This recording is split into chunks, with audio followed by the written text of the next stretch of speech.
Happy birthday to you Sanaya. Happy birthday Sanaya, তাড়াতাড়ি বড় হও। দিদা তোমার জন্য জন্মদিনের উপহার হিসেবে বই নিয়ে আসছি। বড় হয়ে এগুলো পরে তোমাকে ডক্টর হতে হবে। মা তোমাকে ডক্টর না হলেও চলবে, কিন্তু বড় হয়ে মায়ের মতো মেকআপ আর্টিস্ট হতে হবে। চলো চলো চলো, এখন তোমার ঘুমের সময় হয়ে গেছে। এসব কি শেখাচ্ছে বাচ্চাকে? মা তুমি বসো, আমি এগুলো রেখে আসছি। এই তো লক্ষ্মী ছেলে, আমি যাচ্ছি। আরে শুন শুন, মা সানায় আজকে মোট 4,000 টাকা শপিং করছে। ওকে কতবার বারণ করলাম, কিন্তু আমার কোনো কথাই শুনলো না। এই ব্যাগটা মনে হয় ওর অনেক পছন্দ হয়েছে, তাই তো দেখেন ছাড়তেই চাচ্ছে না। আর এতগুলো শপিং কে করেছে? মা বললামই তো, আমি না, সানায়া করেছে।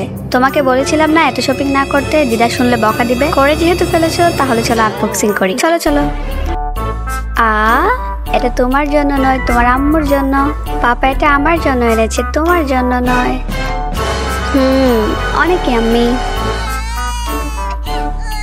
আরে এভাবে কান্না করছে কেন? না মা, কান্না করে না। চলো আমরা একটা সেলফি নেই। শুনছো শুনছো? হ্যাঁ কি হয়েছে? এভাবে ডাকছে কেন? বাবুর কিছু হয়েছে? না মানে আমার ভীষণ খিদা পেয়েছে। তোমার খাওয়া কমপ্লিট হয়েছে? তাহলে ওকে নাও, আমি কে আসছি। Bye bye. জিসান, এসব কি হচ্ছে? তোর বউয়ের কি তোর বাচ্চার তোর প্রতি কোনো রেসপন্সিবিলিটি নাই? মা একটু আসতে বলো, জেনে শুনতে পাবে। শুনতে পাক।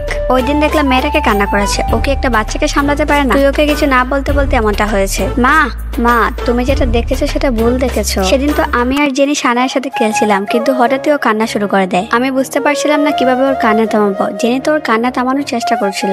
মা আমরা কেন আমাদের বাচ্চার সাথে খারাপ আচরণ করব? আমি বুঝতে পেরেছি। তাড়াতাড়ি বড় হও আমার কলিজাটা।